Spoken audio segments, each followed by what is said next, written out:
जय लक्ष्मी मैया की। बस आप मेरे भंडार इसी तरह भरती रहीं, मैं आपको देसी घी के तो नहीं पर डालडे घी के लड्डू का भोग लगाता रहूंगा। ओ बंसी, इधर आ। आज तू ये एक की जगह 2 लड्डू कैसे ले आया है? तुझे पता है ना महंगाई कितनी बढ़ गई है। डालडे घी का एक लड्डू 5 रुपए का आता है, 5 रुपए का। हाँ, जिसे मैं 2 दिन में आधा आधा भोग लगाता हूँ। आज 2 लड्डू किस खुशी में लाया है? मालिक, वो आज हलवाई के पास छुट्टे पैसे नहीं थे, इसलिए उसने मुझे 10 रुपए के 2 लड्डू दे दिए। अच्छा, तो ये बात है, हैं? अब एक काम कर, तेरी इस महीने की तनख्वाह में से 5 रुपए काट कर दूंगा मैं। हैं? मैंने तो तेरे से ये 2 लड्डू नहीं मंगवाए थे, तू खुद लाया है। अब इसकी सजा भी तू ही भुगत, ठीक है? पर मालिक। भैया जी, मेरी मदद कर दो। मेरा बच्चा बहुत बीमार है, उसकी दवाई के लिए मेरे पास पैसे नहीं हैं। मैं बहुत गरीब हूँ भैया, तुम्हारा बहुत उपकार होगा। चल चल, पता नहीं कहाँ कहाँ से रोजाना सुबह ये भिखारी उठकर आ जाते हैं और अपने बच्चे की बीमारी के बहाने बनाकर पैसे ले जाते हैं। तेरा बच्चा मरे या जिए, मुझे उससे क्या मतलब। चल कहीं और जाकर पैसा मांग। मैंने यहाँ कोई दान पुण्य करने की धर्मशाला नहीं खोल रखी है। हाँ, तो मैं कहाँ था? हाँ, लक्ष्मी माँ को लड्डू का भोग लगा रहा था। अरे, ये लड्डू तो जमीन पर गिर गया लगता है। आज लक्ष्मी माँ को इस लड्डू का भोग नहीं लगा पाऊंगा। कोई बात नहीं, जमीन पर गिरा लड्डू मैं ही खा लेता हूँ। ये साहूकार बहुत निर्दयी है। मैं इसके यहाँ कदापि नहीं रहूंगी। मैं यहाँ से चली जाऊंगी। हाँ, मुझे यहाँ से जाना ही होगा। साहूकार का ऐसा निर्दयी और कठोर व्यवहार देखकर देवी लक्ष्मी उससे नाराज हो जाती हैं और वहाँ से क्रोधित होकर चली जाती हैं। देवी लक्ष्मी एक साधारण बूढ़ी स्त्री के रूप में पैदल मार्ग पर चली जा रही थी। तभी उन्हें वहाँ पर बैठा हुआ एक नाव वाला मिला। सुनो भैया, क्या तुम मुझे नदी पार करवा सकते हो? मुझे अपने स्थान पर शीघ्र वापस लौटना है, पर मेरे पास तुम्हें देने के लिए कोई धनराशि नहीं है। कोई बात नहीं, आप मुझे धनराशि बाद में दे जाना, मैं आपको नदी पार करवा देता हूँ। वैसे आप रहती कहाँ हो? मैं वो नदी पार पहाड़ों पर रहती हूँ। आज सुबह से नाव की एक भी सवारी नहीं मिली। रघु की फीस भरना बहुत मुश्किल है। अरे ये क्या, इनके हाथों के स्पर्श से नदी में कमल खिल उठे हैं।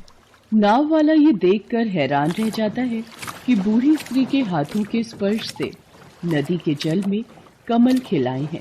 देवी लक्ष्मी नाव वाले के मन की व्यथा को सुन लेती हैं और वो उससे प्रश्न करती हैं। मुझे इस मनुष्य पर अपनी कृपा बरसानी होगी। ये मनुष्य गरीब और दुखी होकर भी दयालु है। बेटा, तुम बहुत उदास दिखाई देते हो। अपने मन की व्यथा मुझसे कहो। मैं बहुत गरीब हूँ, परिवार का गुजारा बहुत मुश्किल से कर पाता हूँ। मेरे परिवार में पत्नी और एक बेटा है। आज सुबह से ही सवारी की तलाश कर रहा था पर कोई भी सवारी नहीं मिली। मुझे अपने बेटे की स्कूल की फीस जमा करनी है, पर समझ में नहीं आ रहा कि मैं इतने पैसे कहाँ से लाऊं। तुम्हें परेशान होने की कोई आवश्यकता नहीं है। व्यक्ति के अच्छे कर्म ही उसका साथ देते हैं। सदैव अच्छे कर्म करना, जिससे तुम्हारे दुख दूर हो जाएंगे। नदी का किनारा आ गया है, अब आप आराम से उतर जाओ माँ। तुम्हारा बहुत बहुत शुक्रिया बेटा, अब मैं चलती हूँ। ये क्या, नाव के जिस हिस्से पर ये बैठी थी वो तो सोने का हो गया, और नाव में ये जिस जिस जगह पर अपने पांव धरकर उतरी हैं वो हिस्सा सोने का बन गया है। ये कोई साधारण स्त्री नहीं, ये तो कोई देवी है। हे देवी मैया, मुझसे भूल हो गई, मैं आपको पहचान नहीं पाया। साक्षात देवी मैया मेरी नाव में बैठी थी। लक्ष्मी मैया, आपने मुझे दर्शन देकर मेरे जीवन को सफल बना दिया। पुत्र, तुमने मुझे मनुष्य रूप में निस्वार्थ भावना से नदी पार करवाई। तुम बहुत नेक दिल हो, और जो मनुष्य दूसरों की सहायता के लिए मददगार होते हैं उन पर मेरी कृपा हमेशा बनी रहती है। तुम मेरी परीक्षा में सफल हुए हो पुत्र। दयालु मनुष्य सदैव ईश्वर को प्रिय होते हैं। कपटी और कंजूस मनुष्यों के घर मेरा वास कभी नहीं रहता। मांगो पुत्र, तुम्हारी जो भी इच्छा है मांगो। भैया, मुझे बस इतनी शक्ति देना कि मैं मेहनत करके अपने परिवार का पालन पोषण करता रहूं, और आपका आशीर्वाद सदैव मेरे परिवार पर बना रहे मैया। मैं तुम्हें आशीर्वाद देती हूँ। तुम्हारे घर में सदैव धन धान्य वैभव और शांति का वास रहेगा। देवी लक्ष्मी की कृपा से नाव वाले गणपत की गरीबी के दिन दूर हो जाते हैं। और उसकी जिंदगी खुशियों से भर जाती है। नाव वाले गणपत को उसकी नेकी का फल देकर देवी लक्ष्मी अपने धाम लौट जाती है। क्या हुआ भैया, ये ऑटो क्यों रुक गया? जी मैडम, मुझे लगता है इसमें कुछ खराबी आ गई है। आप दूसरा ऑटो लेकर चले जाइए। ओहो, एक तो वैसे भी ऑफिस के लिए लेट हो रहा है और अब आपके खटारा ऑटो की वजह से मेरा टाइम और खराब हो गया।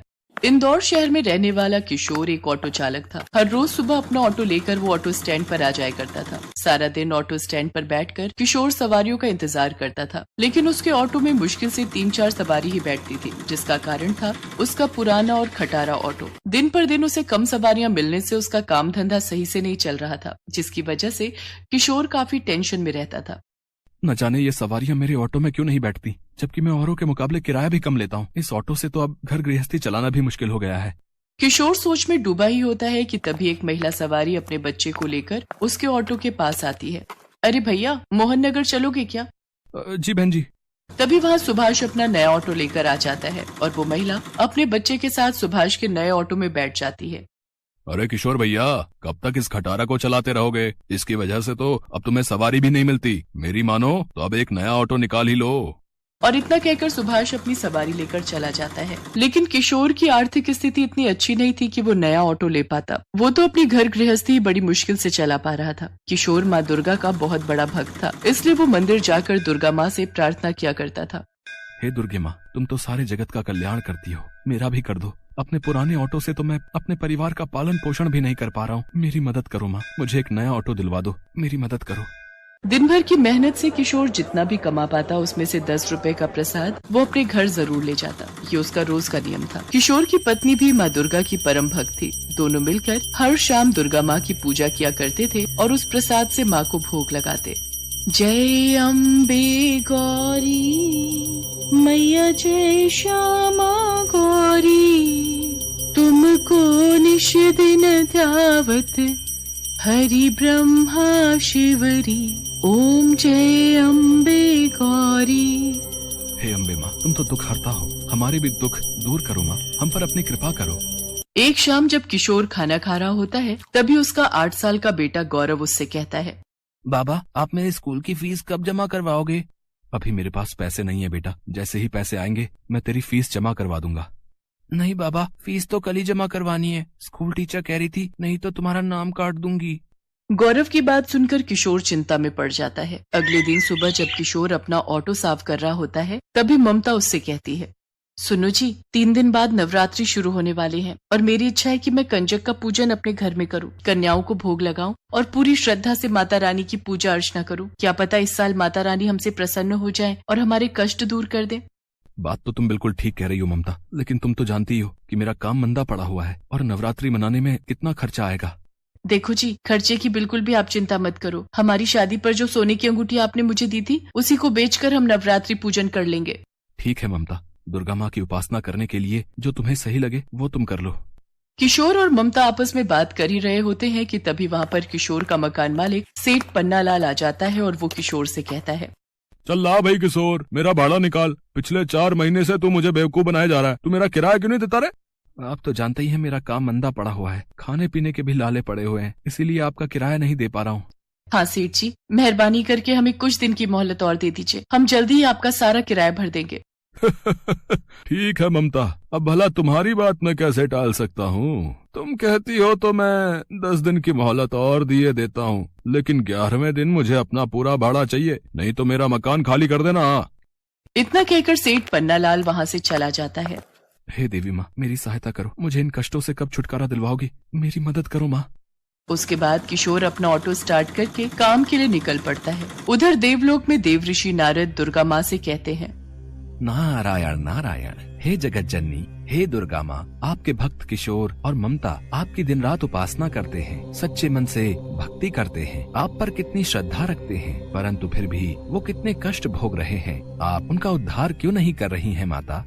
देवऋषि नारद, इस संसार में हर मनुष्य अपने पिछले जन्म में किए गए कर्मों को भी भोगता है। इस जन्म में भले ही वो मनुष्य कितना भी भला और सच्चा भक्त क्यों ना हो, परंतु पिछले जन्म में किए गए पाप का कष्ट उसे भोगना ही होगा। और अभी ये दोनों भक्त परीक्षा से गुजर रहे हैं और जैसे ही इनकी परीक्षा खत्म हो जाएगी, मैं इन पर अपनी कृपा अवश्य करूंगी। जय माँ दुर्गे, जय माँ दुर्गे, नारायण नारायण। किशोर अपने ऑटो में बैठा हुआ रेलवे स्टेशन के बाहर सवारियों का इंतजार कर रहा था। तभी वहाँ 2 ऑटो वाले और भी खड़े थे। तभी एक बुजुर्ग महिला स्टेशन से निकलकर सड़क पार जाने लगती है कि इतने में 2 बाइक सवार वहाँ पर आते हैं और पीछे बैठा हुआ बाइक सवार बुजुर्ग महिला का पर्स झपटकर फरार हो जाते हैं। बुजुर्ग महिला चोट खाकर सड़क पर गिर जाती है। किशोर और दूसरे ऑटो ड्राइवर जोर से भागते हुए बुजुर्ग महिला के पास जाते हैं और कहते हैं, अरे माँ जी, कौन थे वो लोग जो आपको मारकर भाग गए? हाय रे, मार दिया। चोर उचक्के ही होंगे बेटा, और कौन हो सकता है। तभी तो वो मेरा पर्स छीन कर ले गए हैं। आपको कहाँ जाना माता जी? आइए, मैं आपको अपने ऑटो में छोड़ देता हूँ। मुझे तो दुर्गा माँ के बड़े मंदिर में जाना था बेटा, पर अब तो मेरे पास पैसे भी नहीं है। क्या तुम मुझे मुफ्त में वहाँ छोड़ दोगे? मुफ्त में? आप कैसी बातें कर रही माता जी? हम मुफ्त सेवा करने के लिए थोड़ी ना ऑटो चलाते हैं। अरे भाई चलो यहाँ से, ये तो मुफ्तखोर सवारी है। तभी दोनों ऑटो ड्राइवर वहाँ से चले जाते हैं। किशोर बुजुर्ग महिला को सड़क से उठाकर उससे कहता है, आइए माता जी, मैं आपको अपने ऑटो में दुर्गा माँ के मंदिर छोड़ देता हूँ। पर बेटा, मेरे पास तो पैसे ही नहीं है। कोई बात नहीं माता जी, मैं आपको बिना किराए के ही बड़े मंदिर पहुँचा दूंगा।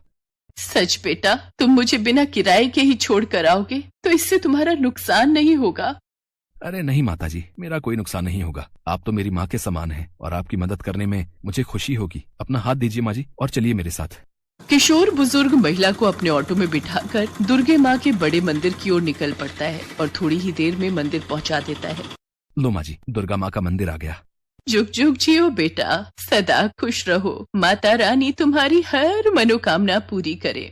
और तभी एक चमत्कार होता है। वो बुजुर्ग महिला दुर्गा माँ के अवतार में आ जाती है और किशोर से कहती है, किशोर, तुम अपनी परीक्षा में सफल हुए पुत्र। मैं तुम दोनों पति पत्नी की भक्ति से अत्यंत प्रसन्न हूँ। तुम इसी तरह पुण्य कर्म करते रहना। आज के बाद तुम लोगों के सारे कष्ट दूर हो जाएंगे और मेरा आशीर्वाद सदैव तुम लोगों पर बना रहेगा।